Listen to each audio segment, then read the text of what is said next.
The Neo Reality Entertainment brand expands with a relaunch of the Neo Reality Collective Pop Culture News Talk. Your host, Eric Brown, gives his insights and thoughts in the ever-expanding news world of comic books, professional wrestling, gaming, TV, and movies. Be sure to donate to the brand and keep up to date with additional content on YouTube channels such as Neo Reality Entertainment, NRE The Wrestleverse, and NRE Pop Culture Omniverse.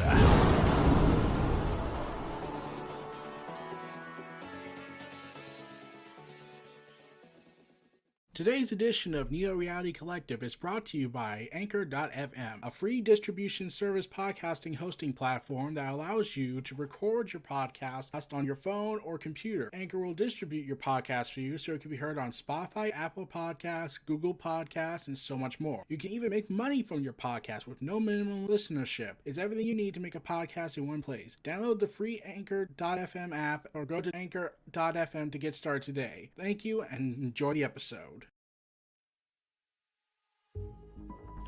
Welcome everyone to Neo Reality Collective. We are back after an extended hiatus from both the episodic episodes and the reviews. We're back. We're here to talk about the next milestone we've done, episode 30 of the official episode count, while everything else has been bonus episodes. And we're going to talk about some subjects, 3 subjects in particular, to commemorate the 30. One is that we're going to spend this first portion of the segment talking about Immortal X-Men, which is coming out this week at this time of this podcast. That's on March 30th. So this book is going to be about the Quiet Council and some other major players within the Krakoan X-Men Society era, like Selena. I'm pretty sure I butchered that name. Yeah, I haven't used that wording in a while since I've been working on my YouTube stuff on wrestling.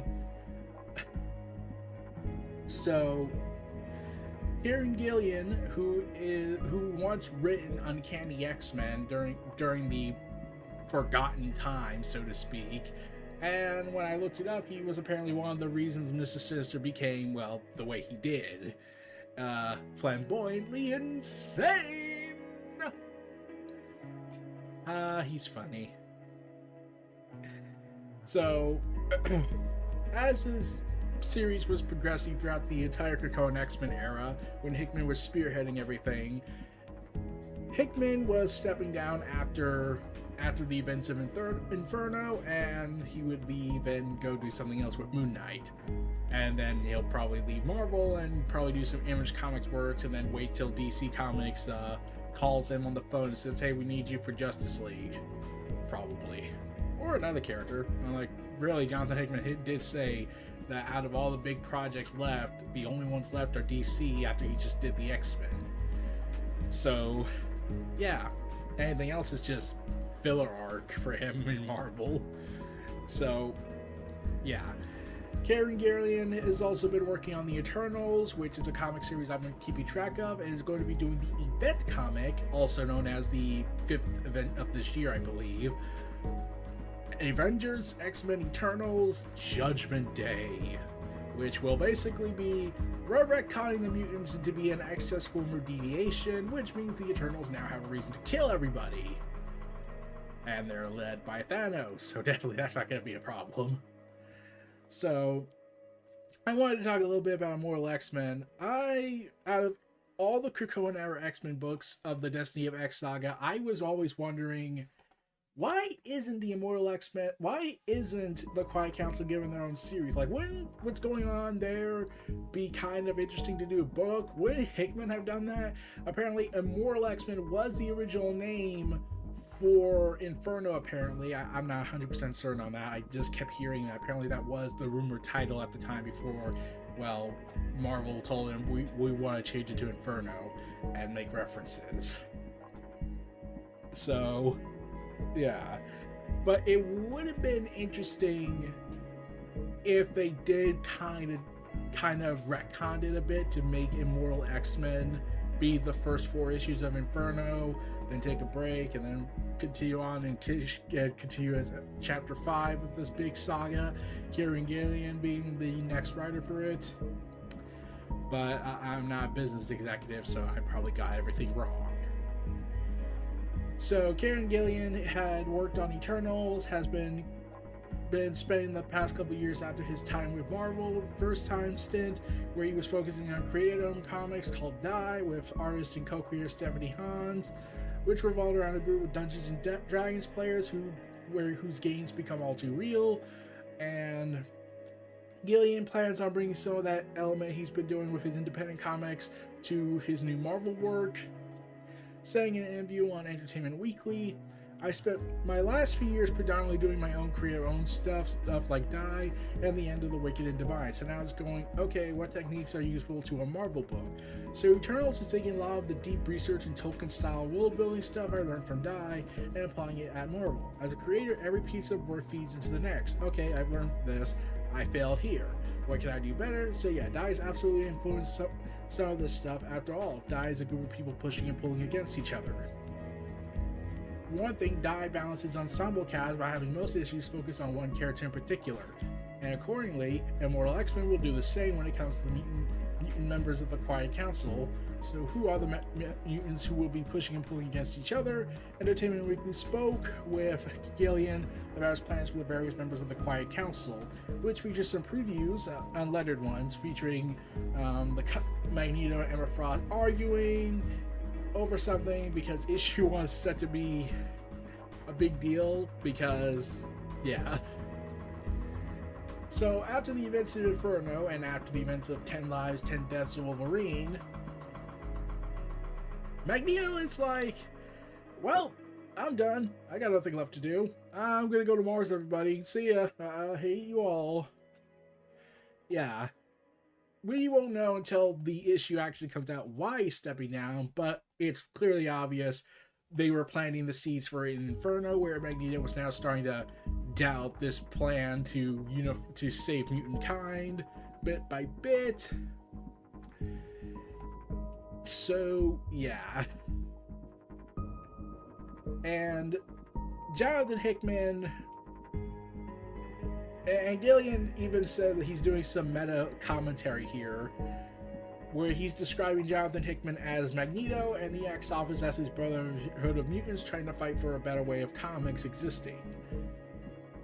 Of course, my series starts off with Magneto leaving the Quiet Council. It's not deliberately meta that bit, but it certainly works. So Hickman says he didn't get all pissed off about what happened. Then he does shots, so to speak, on issue 1 of Inferno, and now they're going to be blatantly on the nose with Immortal X-Men.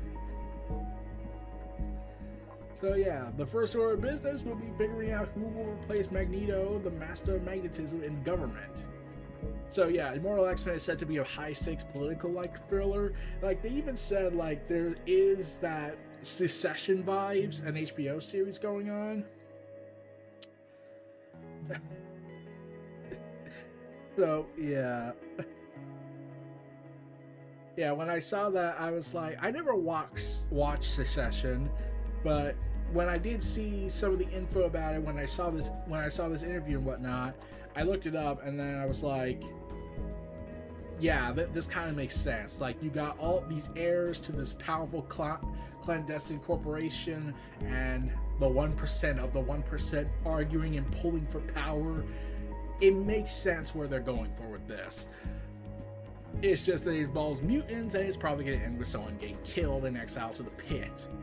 So, Mr. Sinister, you're screwed. And Gillien even says, I like Machiavellian characters with plans. I haven't watched Succession when I started writing Immortal, but Succession has a lot of Immortal in it. I love to do a homage cover from behind Magneto's chair. Well, you could have done that with Mark Brooks, but he's going to do the cover art, which is awesome. So that means I get to buy every regular comic, especially the thumbnail comic, that features Emma Frost in a giant red blanket. That's from issue 4. So you gotta wait 3 more months before you can get that issue, you pervert fans. But yeah, Mark Brooks' artwork as the cover artist for this is awesome. and he wants to do like 40 issues of this, of this X-Men run he's doing. And Mark Brooks doing the Immortal X-Men stuff is really good, especially when you get that vibe of the political apparatus going on in this stuff. So yeah, I think he was a good choice to be the cover artist. The artist for the book, however, is Lucas. I've tried to pronounce his last name, but I can't. I've tried everything. Lucas Wreneck, I think. Well, he did the Trial of Magneto because that was a good start. Yeah. So, the Trial of Magneto was his start in the X-Men era of Krakoa, and that did not end so good as it should have been. It should have just been like 2 issues long. I'm pretty sure if Magneto and Emma Frost are arguing, I wouldn't be surprised if Magneto mentions that he knows that Emma Frost threatened his daughter, he considers a daughter at least, Scarlet Witch. Yeah, that probably will end badly if Magneto ever found out. So speaking of Emma Frost, she's going to be making power plays in this after Xavier and Magneto brought her into the secret of Moira McTaggart, which did not at all end badly. Emma Frost revealed the truth to the entire Quiet Council, thus depriving those two of their advantage in secret knowledge. Gillien saying, Emma's a character I've always loved and she's so driven right now. And she's also set to do the Hellfire Gala, which I'm certain is not going to be a very important thing for me, at least. I mean, it'd be just insane if I won a sweepstakes or anything. I could be wrong. I'll let you know. Man. Emma is eager to continue shaping the future of Krakoa right now and will soon be hosting her 2nd annual Hellfire Gala. Saying, Gillien says, if I was in charge of a country, I would put a music festival with 2 huge stages at the end of each end of a pitch. I think Emma would understand that through her own filter. What's the point of ruling a country if you can't have parties, darling? And we get more flashback sequences with Destiny and Mystique, and yeah, the crazy killer women who also are madly in love for each other. He also says that for Immortal X-Men, for me, is this love story between 2 women across time. So, yeah. And also saying that Destiny is Mystique's moral compass, he says, is too simple because that implies that morals are important. But she's the object of Mystique's ornates herself around. That's how I see it. She is of a fundamental importance to Mystique and vice versa. I mean, Destiny told Mystique, hey, I know there's going to be this massive hope for mutant kind on this big island we're going to do, and we don't know how long it's going to last, but if anything goes wrong and I can't come back, I want you to burn it down for me in my name, right? Okay, thank you. Yeah. Meanwhile, Mr. Sinister... yeah, the guy Gillien reinvented from the classic mad scientist into the campy, funny character who nevertheless retains the ability to terrify, and that Hickman reintroduced and writer Zeb Wells took further in Hellions. Yeah, that was okay. Mr. Sinister was the best thing for that. Jonathan even has said he saw himself as looking after Mr. Sinister while Gillien was away. I say Sinister is one of the lead characters, but one of the concepts I'm trying to do each issue is focus on a different character. The first issue is strongly Sinister. He's such a defined character. He comes on strong, but I want to move around this quiet council. Gillien continues saying a really useful techniques in comics is going, okay, let's do a focus issue where we see what this person thinks about everyone else, especially if you're doing a politics book. You know, this person hates that person, but they're not giving it away. There's a bit of issue 1 where Sinister reveals he's petrified of Exodus, his secret love interest in life, and clearly is madly in love with him. I say that as a joke, but mostly because of the banter they both give off of each other. Like Exodus is like, oh my god, I want to kill this guy, but I'm so can't do it. Whereas Mr. Sinister is like, this man is trying to upstage me with his fashion wear. I must prepare my vengeance. He's just funny. It's just a funny friendship of sorts. But yeah, Sinister is apparently petrified of Exodus. That's not something you'll know anywhere else, because Sinister's not going to let him know that, because that would ruin the relationship dynamic between them. It's not as simple as he sees issues from someone's perspective, but they'll be who we focus on. Of Exodus, his main role so far has been acting as loyal to Sinister, and that's not their only connection. According to Gillien, saying this, I view Exodus the same way I view Sinister the last time I came on the Xbox. He's a character who I feel is underdeveloped and could do with a strong spin. So I'm doing a strong spin on Exodus, I think. Part of that spin is with religion, because unlike many mutants, Exodus is a true believer, having once been a knight from the Crusades who was made immortal by the mutant apocalypse. So Apocalypse is at fault for this. And since he's from a knight from the Crusades period, that means he is willing to kill for his religious beliefs. Curse you, meta commentary. So he's saying, Gillien says he's Catholic. I was raised Catholic, so my Catholicism is all over the place. I like how he has his own warped mutant take on Catholicism. I am not sure how far deep I'll go into that concept of amputrees and stuff, but I might. Exodus is about the weirdness of being a believer. Okay, I just have one important question. This is kind of important. Why wasn't he in Way of X, now that I'm thinking about it? No, seriously, I want to know, why was he not in Way of X? Wouldn't that, make real sense to have him in Way of X and contend with Nightcrawler over the religious aspect, especially where Nightcrawler says in X-Men issue 7, I believe, where he says, I'm going to form a mutant religion. Because, that's not going to be all cultist-like or anything. Yeah, why wasn't he involved in this, since Nightcrawler and him are both religious characters? And wouldn't it make sense to have Exodus and Nightcrawler kind of interact off of each other over the religious aspects in Way of X? They'll probably have a chance in Legion of X, the sequel to Way of X and everything. Meanwhile, Professor X. Yeah, he's kind of screwed. His best friend just ditched him and left him to the wolves, and was like, I'm going to Mars! Yeah, he's moving to X-Men Red, so he's going to be on Mars, and he's going to face bodily torture by Taron the Uncaring. Professor X and Magneto being the two founding fathers, so to speak, and their bromance. Eric, aka Magneto, has left the government, and Charles Xavier now is in a very difficult position politically.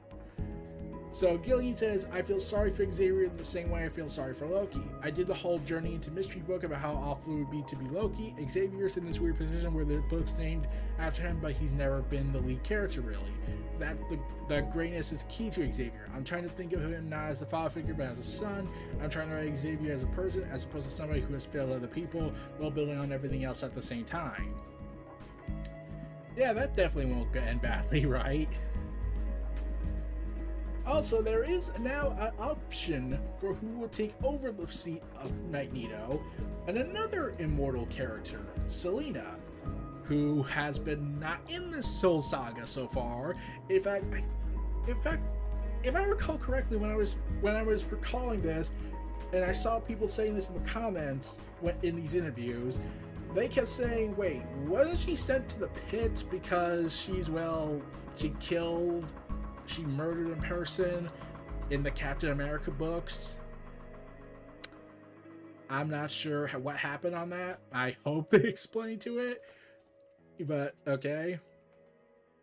So Gillien says, we're talking about how the X-Men are now immortal, but some of them already have been. The compare and contrast with that is really cool to me. So that was the end of the interview. So yeah, I've always wanted to see more of the Quiet Council interact off of each other with their clandestine plans and Machiavellian schemes, and with Inferno having a teaser variant that shows Sinister being sent to the pit. Yeah, that's probably going to end very, very, very, very, very, very, very, very, very badly for him.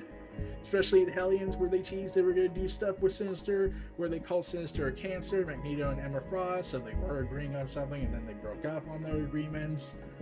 So get ready for that drama and whatever entails from that. Yep. But yeah. Selena looks like she's gonna try and petition. There is another character that wasn't mentioned, but he should have brought this up regarding the member of in the Destiny of X teasers. There was, if I recall correctly from the teaser variants, let's take a look.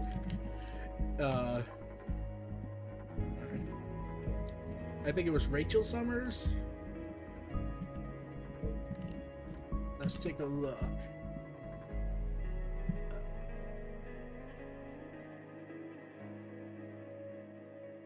Let's see. She is part of the 5. I do know that.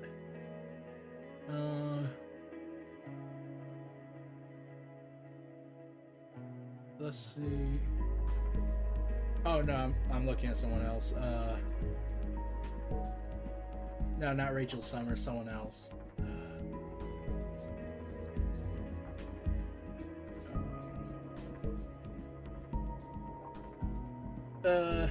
Hope Summers. Yeah, that's her. Not Rachel Summers. They have a teaser out where they hinted that she was going to take over Magneto's position on the Quiet Council, and even Avengers X-Men Eternals Judgment Day event, there's some previews that came out that shows her being killed while sitting in the Quiet Council chair. So there's highly likability that she is going to be replacing Magneto and not Selena. And even in issue 2 of Immortal X-Men, Selena is attacking Exodus and the rest of the Immortal X-Men. So think of that what you will. That's going to be bad. But yeah, I'm a little amazed Hickman very little focused on the Quiet Council in terms of his X-Men run up until right before Inferno. It would have been so fascinating to see how he would have written them, because the way he's like, besides the stuff with Xavier, Magneto, and Mystique over the Destiny crisis, you could say that was a kind of a sampling of the Quiet Council interactions and the secret plans they have in store. But I always just wanted to see, man, would it have been cool to see the X-Men, Immortal X-Men, be written by Hickman, and he does all this clandestine politics, especially since he wrote the Illuminati for a time, and that was ending badly.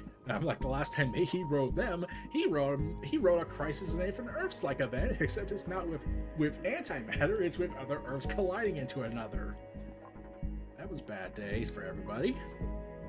But don't worry, Marvel retconned it out of existence, and no one remembers it save for probably 4 to 6 different characters. And they're all on the same team. So, okay, think of that what you will. But we're gonna go on break now. Enjoy this ad, and we'll stay tuned for the last portion of this podcast. This was Neo Reality Collective signing off for now, and we'll be back after these messages. Back, everyone, for this final portion of Neo Reality Collective, and we're gonna get a little somber note here.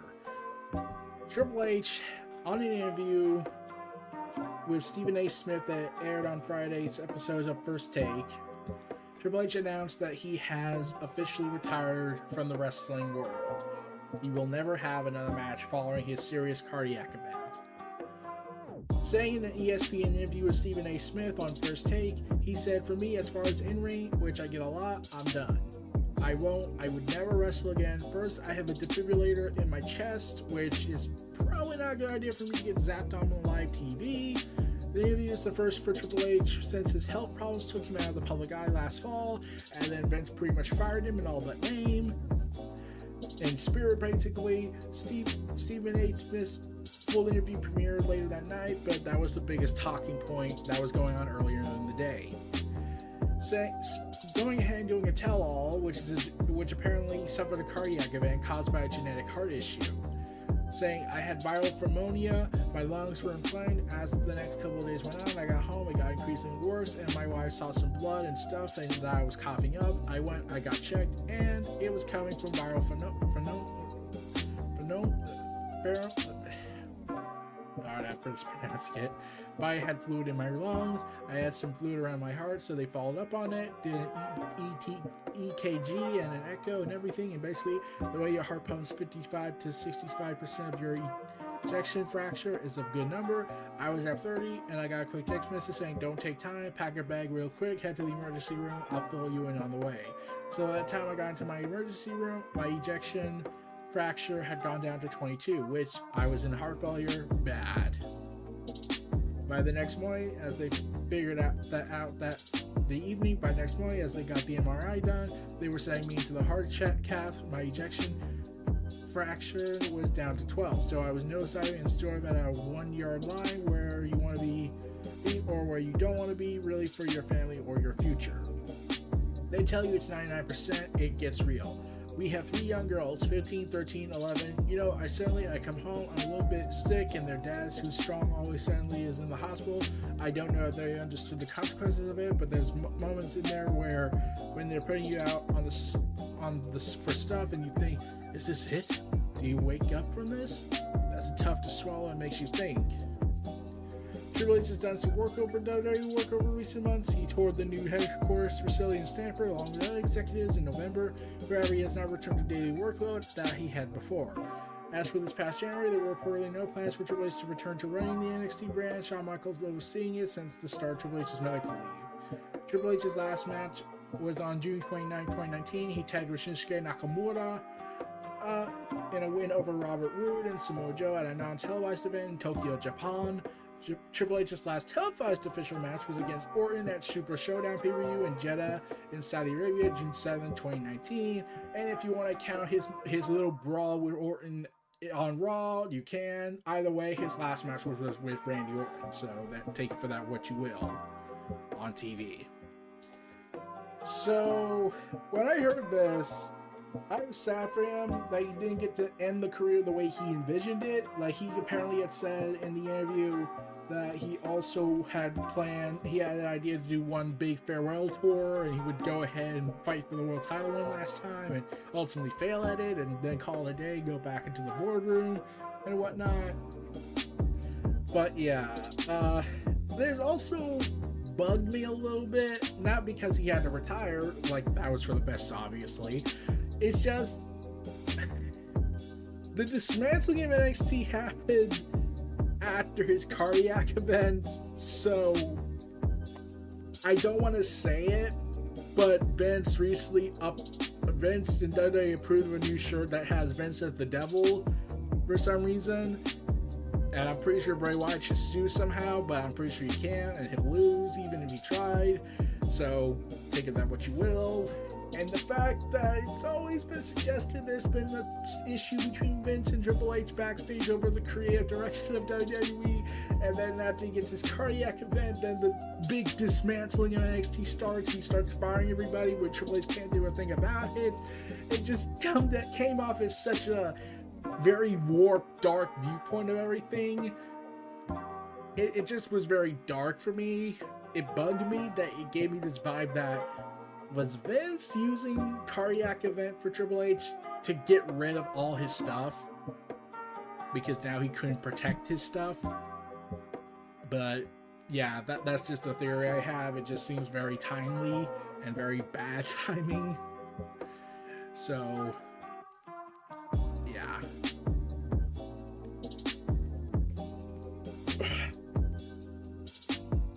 But yeah, I do congrats Triple H on a successful career, even though there are very bad moments in this, and what he did do with political behind the scenes in WWE. But yeah, it's a long career. He had a long career. He'll probably be in the Hall of Fame induction next year. He'll probably be a leading class. We'll have to see. But especially when after we had just lost Scott Hall, may he rest in peace. It was scary to hear what could have been months prior. It would have been messed up for a lot of people, especially me. Like I likely would have felt the same way I felt about Brody. Like, I hear it and then I'm just like in shock for 10 minutes and I just couldn't think of anything. And yeah. So, one last piece of news to commemorate this 30th episode is 3 segments. The Batman. Big success, critically acclaimed, high revenue, money making stuff. once again oversaturating Batman market in the Batman market, of course, and the comics are going to have a field day with it.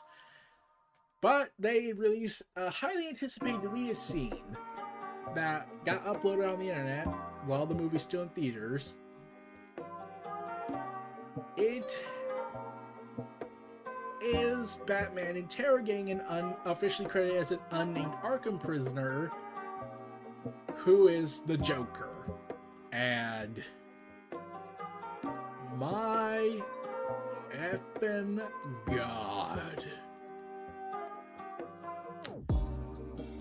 So apparently this is not Joker, fully Joker-like yet, but I wouldn't be surprised if that was the Joker right now. Like, oh God. So remember how the Joker in The Dark Knight had his mouth cut open into a permanent smile? Okay, basically they said, okay, we can make that, but make him like he had radioactive therapy, dumped into a radiation pit, lost all his hair, and was beaten and mangled by a very angry Batman. And then pulled on his hair and ripped it more off, and now he's like wrecked. Reeves confirmed to IGN that he is in fact a proto-Joker. While it may not be an origin story for the title character, it is for the Dark Knight. But the Batman may not be the origin story for the title character, but it is for the Dark Knight's most infamous villain. So, yeah, we do see the Joker. Somewhat spoilers is in the movie. He's talking with Paul Dano's Riddler, who is held in a neighboring cell at Arkham State Hospital, as it appears to be named here, as opposed to Asylum. Probably because legality-wise, it would have been horrible to call it that.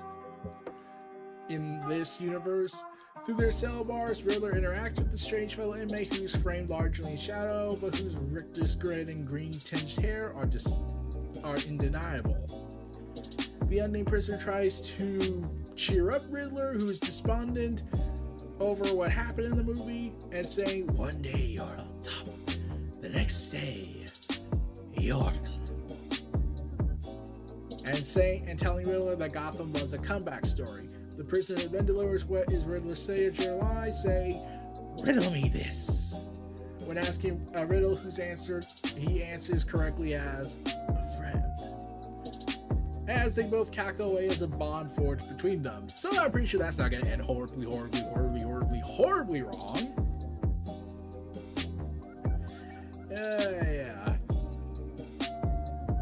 Yeah, that scene was pretty gruesome when I saw it. It was basically Hannibal Lecter in The Silence of the Lambs, where you have to find this other killer, and you have to use a killer to get the information out. But yeah, this Joker we got was mangled, beaten, like he was sick, so sickly. Like, I don't want to say he had cancer. He was going through chemotherapy to treat cancer, like the effects of chemotherapy and the hair loss. It was brutal. And yeah, I'm not saying we want the Joker as the next sequel villain. I kind of want something different. In fact, I would have been preferable if they just did not show the Joker at all in this and kept him right as the final villain of the story in this trilogy they had planned. I don't know if this is going to be full-blown shared universe stuff yet, but I kind of wanted something else. Like, we got something different. We got the Riddler, who was originally supposed to be the next Gotham villain for the Dark Knight trilogy, and it was apparently good. He was going to be played by Leonardo DiCaprio, which would have been kind of awesome. And he probably would have gotten an Academy Award for that, because, hey, he was denied that for so long. But I kind of want something new, another villain. Like, we could do Hush, though Hush's story works more because of all the villains he used in this stuff. And you would have to, like, establish like 20 different people. Yeah, Batman has a lot of rogues gallery characters, doesn't he? And we did Ra's al Ghul, Talia al Ghul, sort of on that front. We didn't go into the full dive of Ra's al Ghul. We could probably do that again. Like, the Batman's main actor, Edward, I know, but that's the vibe I'm getting. He wants to say, I want to fight the Court of Owls next. We could also get the Penguin. That hasn't been done since the Batman's second big movie, which was Batman Returns. Was he returning from again? Okay, whatever. But, yeah. It is going to be interesting what the next movie's going to be about, or if this is going to be like the Batman fighting all these different villains through some movies, and then it's going to eventually culminate in the villains in Arkham teaming up to take down the Batman. Like, I'm hoping they establish the Robins and whatnot, like, try to do something different with this. Like, we haven't had a Robin in a movie since Batman Forever. That was not a good start when you look back on it, but okay, take it what you will on that. Movies are subjective and art is subjective. But, and no, we're not counting the one we got in The Dark Knight Returns. That was just more like a, I'm not going to bring Robin into this, but okay, I'll just reference it a little bit. But, yeah. It's going to be an interesting time to see what comes next for the Batman in this new Batman trilogy we're getting from Matt Reeves. I'm looking forward to it, hopefully for a lot of great stuff out of it and something new and different out with the Batman mythos, with you know, the whole Joker risk dynamic, because Joker is both Batman's most famous villain and also his poison when it comes to it. Like, remember Scott Snyder? He had his run going, and then people started getting mixed about it when the whole Joker stuff started coming in. James Tynion's first run on Batman, the main title was the Joker. Even when they tried to hint they were going to do something different, but then they just said, nope, we're going to have it be real. It was the Joker the whole time, making the Joker War actually a near 20-part event in one comic. Man, that's crazy, isn't it? Yeah. So, yeah. We'll have to see where it goes from here, but I'm hoping for the best, and I do plan to watch the movie down the road and, you know, watch all the spectacle and epicness about it. But, yeah. Neo Reality Collective wants to thank you all for being here for over 30 episodes on this revival series. The original series was on my Neo Reality Entertainment channel, which lasted for about a total of officially 46 episodes, and thus making this technically episode 76, with some bonus material such as my interview with Steve Orlando, which I'm still grateful to have landed, and I'm hoping to get more people to interview down the road, but that depends on how things go, but we'll have to see on that. But I want to thank you all for tuning in, and I'm looking forward to doing this again more. I just need to take a break since I was focusing more on my YouTube content on wrestling channels, and then I did a small little essay video of sorts, an experiment on Neo Reality Collective on the YouTube channel, which is only exclusive to YouTube for the moment. I don't know what's going to happen. That's just a pilot test on something I might try and do with something down the road, but we'll have to see. Tune in next time as we'll finally come back with a Neo Reality Collective reviews focusing on the Immortal X-Men. Stay tuned for this final ad break and our outro. Take care. Be sure to donate to the brand and keep up to date with additional content on YouTube channels such as Neo Reality Entertainment, NRE The Wrestleverse, and NRE Pop Culture Omniverse.